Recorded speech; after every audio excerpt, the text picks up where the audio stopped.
Bonjour mes élèves, aujourd'hui nous avons une nouvelle leçon de lecture.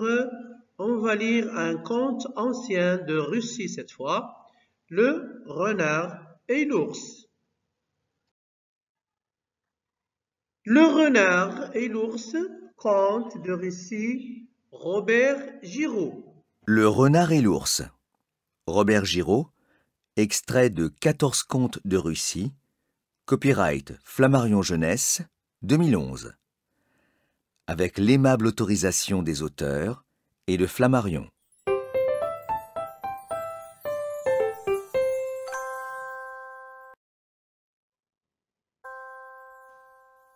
Il était un renard qui avait pour voisin un ours.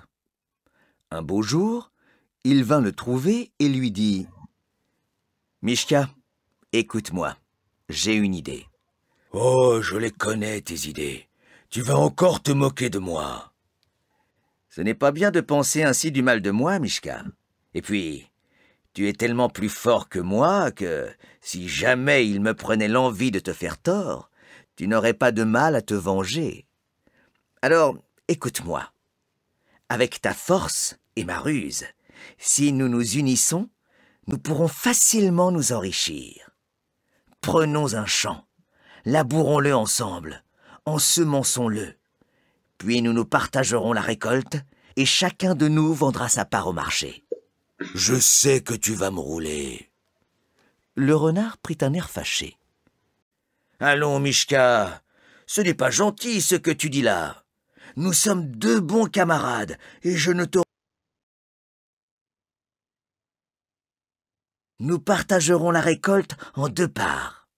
Et c'est toi qui choisiras celle que tu préfères. Je prendrai celle dont tu n'auras pas voulu. Qu'en penses-tu? Comme ça, je suis d'accord, dit l'ours. Ils labourèrent le champ et y semèrent des pommes de terre. Enfin, ils labourèrent, c'est une façon de parler. L'ours étant le plus costaud, c'est lui qui s'attela à la charrue, tandis que le renard trottinait à ses côtés et le houspillait. « Tu traînes! Tu pourrais aller plus vite quand même, gros flemmard! Ah! Quelle drôle d'idée j'ai eue de vouloir m'associer à cet ours! Je n'ai pas fini de le regretter! » L'automne vint. Le champ se remplit de jolies tiges souples aux fines feuilles d'un vert tendre, sous lesquelles avaient gonflé de gros tubercules d'un gris sale. Le renard proposa à l'ours. « Eh bien, Mishka, à toi de choisir. Les tiges ou les tubercules? Le dessus ou le dessous ?» L'ours pensa à part lui. « Pas si bête. Le renard voudrait peut-être que je me prenne ces grosses boules sales toutes cabossées. Personne ne voudra me les acheter. » Il se dépêcha de cueillir le dessus, ce qu'on appelle les fanes, tandis que le renard déterrait les tubercules. Puis ils partirent l'un et l'autre pour le marché. Le renard, évidemment, écoula vite ses pommes de terre, tandis que l'ours resta avec ses fanes sur les bras. Bien plus, l'ours devint la risée de tout le marché. « Bon, pensa l'ours, j'ai compris la leçon. La prochaine fois, je ne me laisserai pas avoir. » Au printemps suivant, c'est l'ours, avec un petit sourire entendu, qui vint trouver le renard. « Alors, voisin, nous recommençons comme l'année dernière. Nous cultivons le champ ensemble, et c'est moi qui choisirai ma part de la récolte. » Comme l'année précédente, c'est l'ours qui laboura, tirant la charrue aussi fort qu'il pouvait, tandis que le renard lui reprochait de ne pas en faire assez. Ensuite, ils semèrent du blé. Une fois qu'il eut mûri, ils entreprirent de partager la récolte.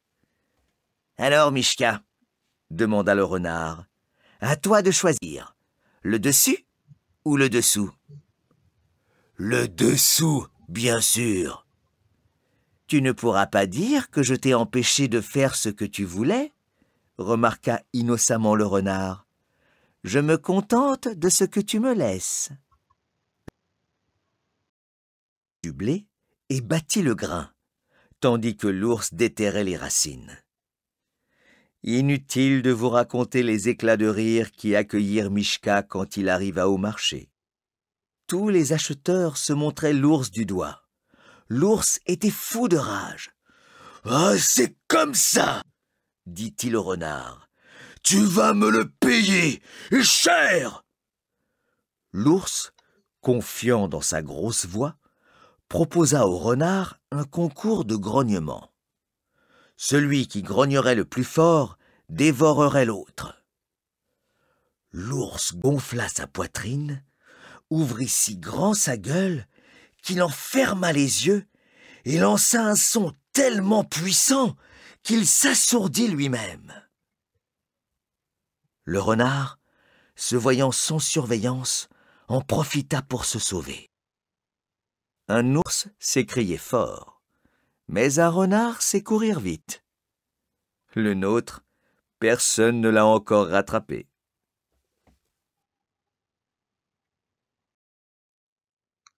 Alors, les questions.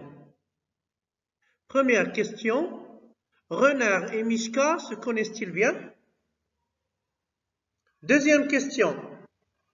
Que penses-tu de la manière de partager la récolte? Qui a proposé ce partage? Pouvait-il y avoir une autre façon de partager? Troisième question. Quand Mishka choisit, comment réfléchit-il? Que penses-tu de sa manière de réfléchir? Alors, questions et réponses.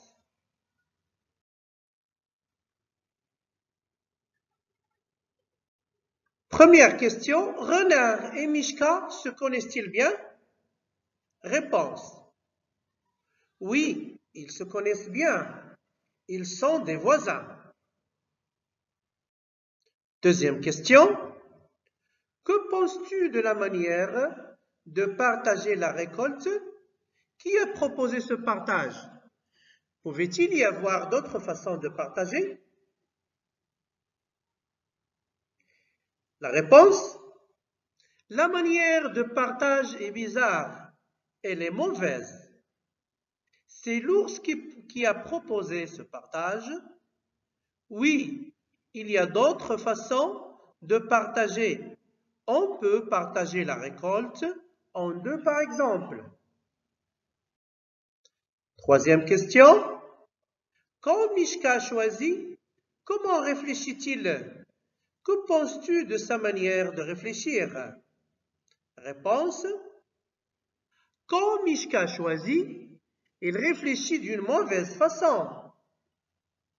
Il pense que les cultures sont toutes les mêmes, les pommes de terre comme le blé. Il fait toujours la même faute. On arrive à la fin de cette leçon. Merci à vous mes élèves et au revoir dans une nouvelle leçon. Merci à vous infiniment.